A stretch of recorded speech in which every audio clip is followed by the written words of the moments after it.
My dad publicly called me a drain and said my brother was the only one who truly mattered. So I walked away, stopped sending money, and months later they were begging me to return because I was the one holding everything together. I'm 27M and I grew up feeling like the spare tire. My older brother Evan, now 30M, was the golden child from day one. If he got a B, my parents acted like he'd just cured cancer. Got an A? They'd shrug and say, "Evan's classes are tougher."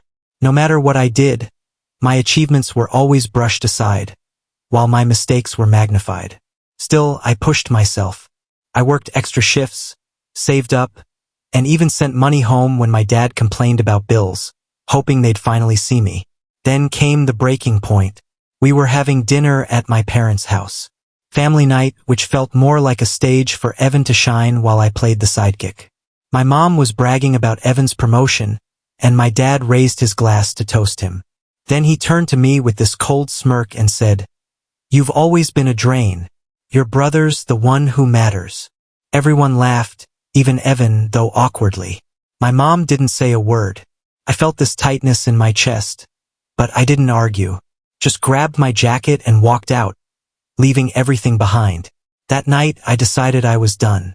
I moved into a tiny place closer to work, cut ties with my family, and vanished from their lives. A month later, my dad texted me, asking why I stopped sending money.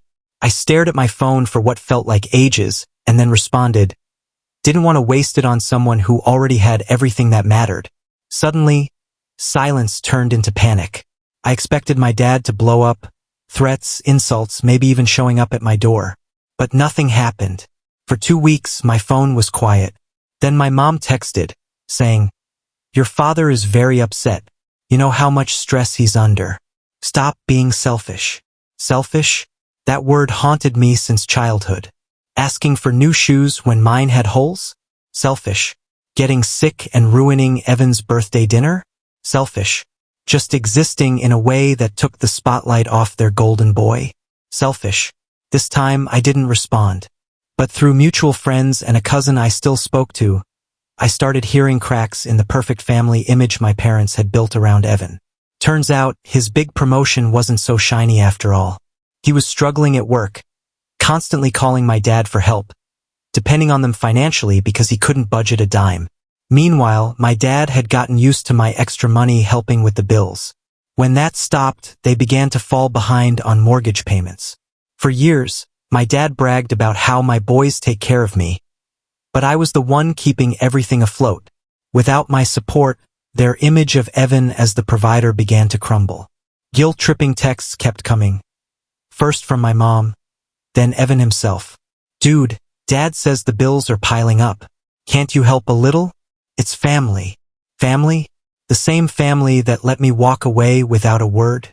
That's when I realized they actually needed me for the first time in my life, and I wasn't lifting a finger. As they scrambled, I felt calmer. I thought maybe they'd figure it out. My dad always strutted around like he had all the answers.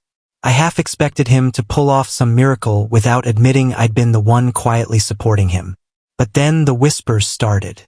My cousin called one night, half laughing, half in shock, saying, "Bro, your dad got declined trying to pay for dinner at Antonio's in front of like 6 people."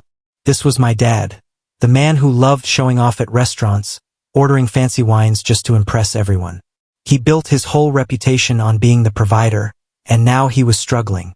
It didn't stop there. Apparently, he'd started leaning on Evan for help. The problem? Evan had never managed money in his life. He was great at being the favored one, but not so great at balancing a checkbook. Bills piled up, and excuses rolled in. Then the tone of the texts changed. What started as guilt-tripping morphed into panic. My mom texted, "Your father hasn't been sleeping. He's worried sick. Don't you care?" And my dad sent a message I still can't believe.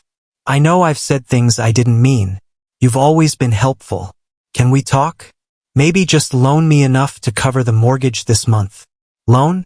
Like I'd ever see that money again. I didn't reply. Instead, I let the silence linger. For once, he was the one waiting on me. A week later, I got an invite to a family gathering. Normally, I'd have deleted the message without a second thought. But something pulled me this time, not to reconcile, but to see what my absence had done. When I walked in, the atmosphere was thick with tension. My mom forced smiles while passing around dishes, but the whole place felt hollow. My dad, who usually dominated conversations, looked worn out. His shirt wasn't pressed. His voice lacked its usual boom. For the first time, he avoided eye contact, which spoke louder than words. Eventually, in front of everyone, he cracked. He set his fork down and, barely above a whisper, said, "Son, we need your help." Not Evan. Me. The silence was deafening. Evan looked stunned. My mom shot me a pleading, warning glance.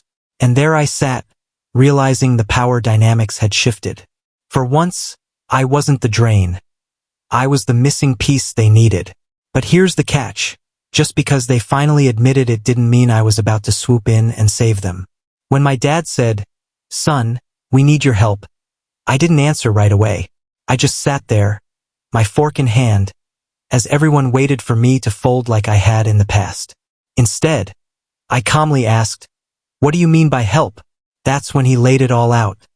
The mortgage 2 months behind, maxed out credit cards, overdue car payments.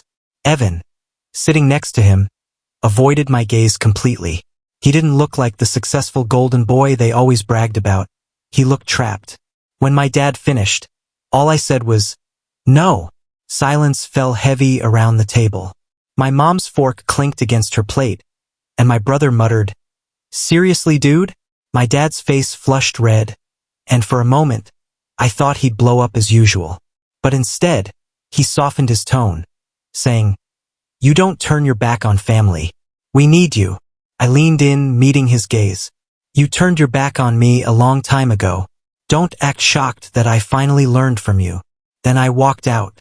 At first, they pretended everything was fine, but cracks started appearing in their facade. A couple of weeks later, my cousin texted me about how my dad's card got declined at Antonio's, and he made a scene, claiming it was the machine's fault. A month later, a neighbor mentioned my mom had even canceled her garden club dues, which was a big deal for her. The texts didn't stop. They just became more desperate. My mom wrote, "We sacrificed everything for you. The least you can do is help us now." My dad insisted, "I admit I said things I didn't mean, but stop punishing us and step up." And Evan texted, "Bro, Dad's stressing. You're making this worse than it needs to be. Just send a little money. It's not that deep." Not that deep? To him, maybe, but he had never been the one bled dry. As months passed, the cracks grew wider. I learned from a friend that Evan had moved back in with my parents because he couldn't keep up with his own bills. He claimed he was helping them, but he was just adding another mouth to feed. Their house, once a symbol of pride, began falling apart. The yard went unkempt. Paint peeled on the porch. For a family obsessed with image, that was a public defeat. And the humiliations kept piling up. My dad got dropped from his golf club, and my mom stopped hosting dinners because she couldn't afford to entertain properly. People who had envied them started whispering behind their backs, and I got wind of it. Funny how the son they always put down was the one keeping them afloat. Meanwhile, I was learning how to breathe for the first time. I wasn't swimming in cash, but I had stability. I paid down my debts and even took my first real vacation. Nothing fancy, just a weekend by the coast. All guilt-free. The best part? No buzzing phone with demands, while I enjoyed my time on the beach. About 6 months in, I bumped into them at the grocery store by accident. My dad looked smaller, shoulders hunched. My mom tried to pretend she didn't see me, busying herself with fruit. Evan spotted me but didn't say anything. And for the first time, I felt no urge to approach. No guilt, no responsibility, just freedom. The biggest sting came about 8 months after I walked away.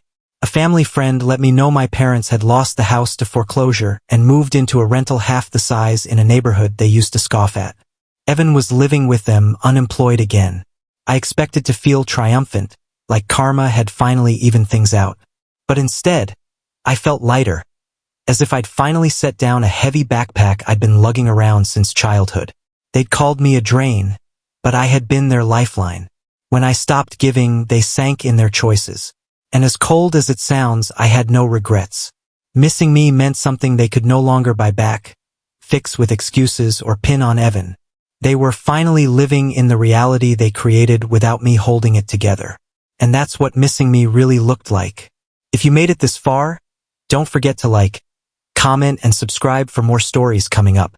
And let me know in the comments where you're watching from.